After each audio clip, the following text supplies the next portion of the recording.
प्रिय विद्यार्थियों, इस व्याख्यान में अपन बात करेंगे प्रधानमंत्री की, ब्रिटिश प्रधानमंत्री की। देखिए, प्रधानमंत्री के बारे में अपन थोड़ा जानने का प्रयास करते हैं। ब्रिटेन में संसदीय प्रणाली के विकास में सर्वाधिक महत्वपूर्ण तत्व मंत्रिमंडल के नेता प्रधानमंत्री की शक्तियों में अभूतपूर्व विस्तार है। कतिपय विचारकों का मानना है कि ब्रिटेन में संसदीय शासन प्रणाली ध्वस्त हो चुकी है।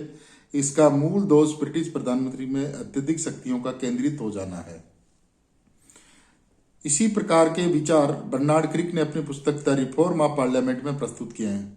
उसके अनुसार ब्रिटिश प्रधानमंत्री को मंत्रिमंडल का नींव का पत्थर कहना ही पर्याप्त नहीं है।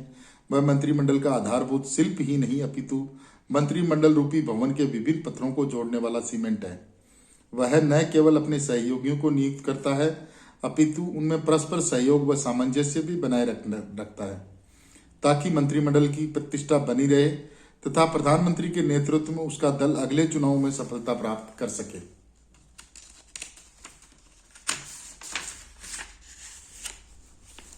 ब्रिटिश राजनीतिक व्यवस्था में इतने महत्वपूर्ण पद का आधार भी संवैधानिक परंपराएं ही हैं। 18वीं शताब्दी में हैनोवर वंश के राजा प्रथम ने अपनी अंग्रेजी भाषा व रीति रिवाज की अनभिज्ञता के कारण मंत्रिमंडल की बैठकों से अनुपस्थित रहना प्रारंभ किया।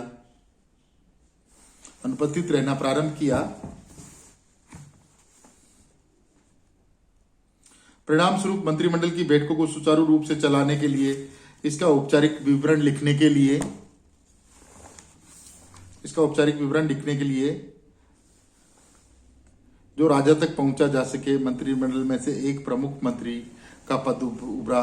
यही प्रमुख मंत्री कालांतर में प्रधानमंत्री बना। सर रॉबर्ट वॉलपोल 1722 से 42 का जो समय था, उस समय इसी प्रकार के प्रथम प्रधानमंत्री थे। अर्थात ब्रिटेन का फर्स्ट प्राइम मिनिस्टर कौन था? Sir Robert Walpole. परंपरा के अनुसार निम्न सदन में बहुमत दल के नेता को ही राजा प्रधानमंत्री पद के लिए आमंत्रित करता है। चूंकि ब्रिटेन में प्रमुखतया द्विदलीय व्यवस्था है, अतः एक दल को स्पष्ट बहुमत प्राप्त करने में आसानी रहती है। अतः प्रधानमंत्री कौन बनेगा, यह मतदाता किसी एक दल को स्पष्ट बहुमत प्रदान कर निर्धारित करते हैं। 1937 के मिनिस्टर्स ऑफ क्राउन एक्ट ने कोष के प्रथम लॉर्ड के लिए वेतन तथा सेवानिवृत्ति के बाद पेंशन का निर्धारण तो कर दिया,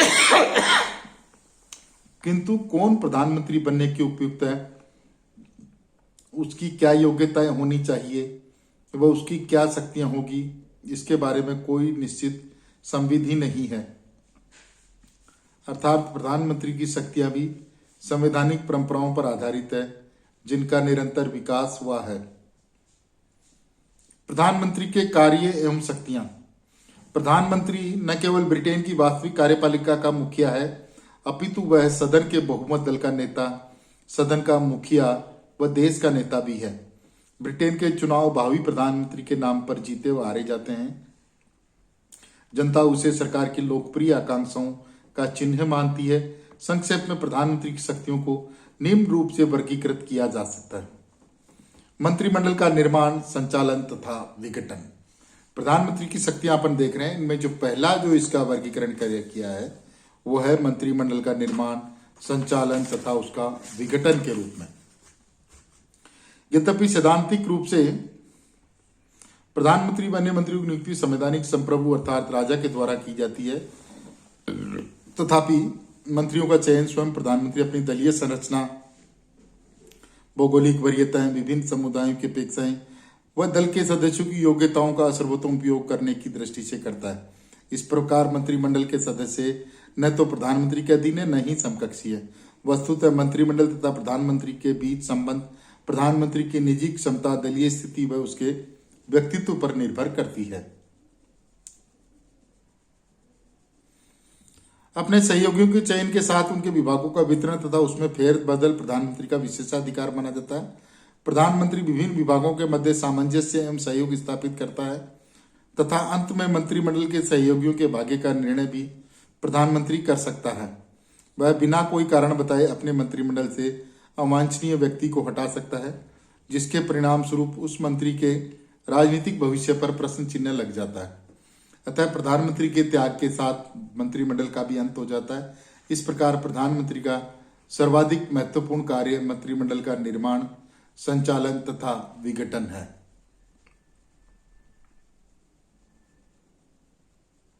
नीतियों का संचालन। किसी भी शासन व्यवस्था में कार्यपालिका का प्रमुख कार्य शासन का संचालन होता है। ब्रिटेन में राजनीतिक व्यवस्था में वास्तविक कार्यपालिका होने का नाते नीतियों का निर्माण व क्रियान्वित प्रधानमंत्री के नेतृत्व में मंत्रिमंडल करता है। नीतियों को व्यापक तौर पर दो भागों में बांटा जा सकता है, आंतरिक नीतियां तथा बाह्य नीतियां। दोनों ही क्षेत्रों में मंत्रिमंडल का निर्णय सर्वोपरि होता है। प्रधानमंत्री के चुनाव के समय अपने निर्वाचकों को जो आश्वासन दिए थे उन्हें नीति के रूप में क्रियान्वित करने का नैतिक दायित्व प्रधानमंत्री का होता है। इसी दृष्टि से प्रधानमंत्री नियमित रूप से मंत्रिमंडल की बैठकों का संचालन करता है। यद्यपि मंत्रिमंडल में महत्वपूर्ण निर्णय आम सहमति अथवा बहुमत से लिए जाते हैं, तथापि अधिकांश मामलों में प्रधानमंत्री का दृष्टिकोण व सम्मति निर्णय लेने में अधिक प्रभावशाली होती है। यद्यपि मंत्रिमंडल के सदस्य एवं मंत्रीगण अपने अपने विभाग से संबंधित निर्णय लेने के लिए स्वतंत्र होते हैं, तथापि सभी विभागों के महत्वपूर्ण निर्णयों से प्रधानमंत्री अवश्य अवगत रहता है। वैदेशिक मामलों में तो प्रधानमंत्री का प्रभाव इतना स्पष्ट होता है कि विशिष्ट दल की विदेश नीति पर प्रधानमंत्री के व्यक्तित्व की छाप मानी जाती है।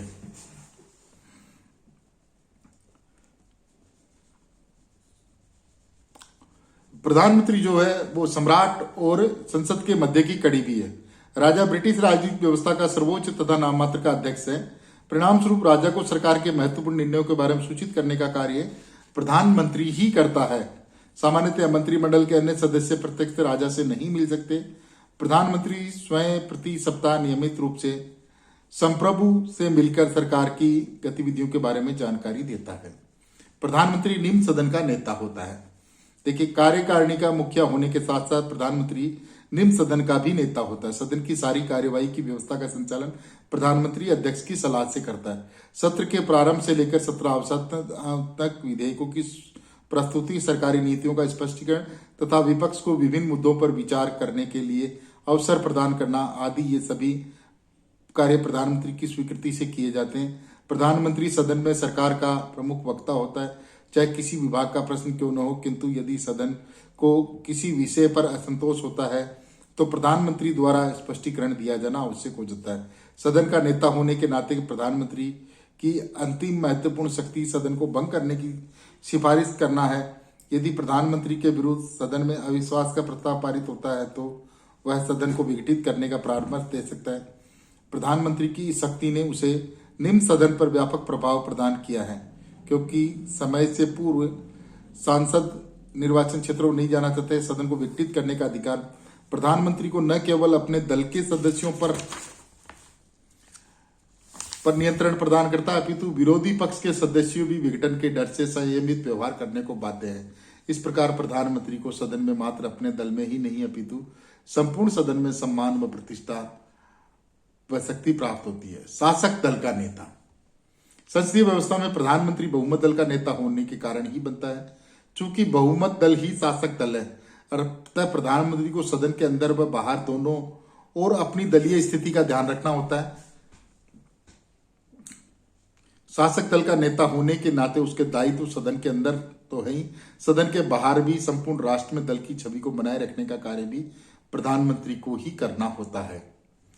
वास्तविक कार्यपालिका प्रमुख होने के अतिरिक्त उसे राजनीति में दल के संगठन पक्ष पर भी ध्यान रखना होता है। अतः प्रधानमंत्री के निर्णय जनता में शासक दल की छवि को बनाते बिगाड़ते हैं। प्रधानमंत्री को अपनी सरकारी कर्तव्यों के अलावा दलीय नेता के रूप में भी अपने कर्तव्यों का निर्वाह करना पड़ता है, क्योंकि अब चुनाव में प्रधानमंत्री के कार्य तथा व्यक्तित्व निर्णायक भूमिका निभाते हैं। आपातकालीन शक्तियां प्रधानमंत्री की।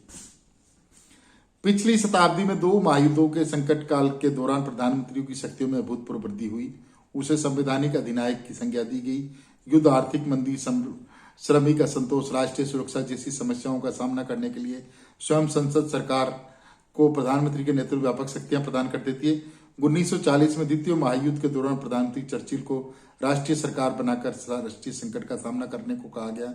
यद्यपि युद्ध के संकट का सामना करने के लिए चर्चिल को अनुदार व श्रमिक दलों की मिलीजुली सरकार बनानी पड़ी। इस प्रकार संकट काल में प्रधानमंत्री के कार्य तथा उत्तरदायित्व बढ़ जाते हैं। दोनों महायुद्धों में प्रधानमंत्री ने युद्ध मंत्रिमंडल का निर्माण किया था। प्रधानमंत्री एक राष्ट्र के नेता के रूप में प्रधानमंत्री का पद प्राप्त करने के पश्चात ब्रिटिश राजनीति में यह सबसे महत्वपूर्ण व्यक्ति बन जाता है। वह राष्ट्रीय स्तर पर जनता को नेतृत्व प्रदान करता है तथा किसी विवादास्पद विषय पर जनता के असंतोष का सामना करने के लिए प्रधानमंत्री का भाषण आवश्यक हो जाता है। संचार के साधनों के प्रसार ने प्रधानमंत्री की राष्ट्रीय नायक की भूमिका में विस्तार किया है। प्रधानमंत्री आवश्यकता पड़ने पर कभी भी राष्ट्र को संबोधित कर सकता है। उसके व्यक्तित्व का प्रभाव बढ़ाने के में इस प्रकार के संबोधन पर्याप्त सहायक होते हैं। इस प्रकार वह सर्वोच्च राजनीतिक शक्ति का मूर्त रूप हो जाता है।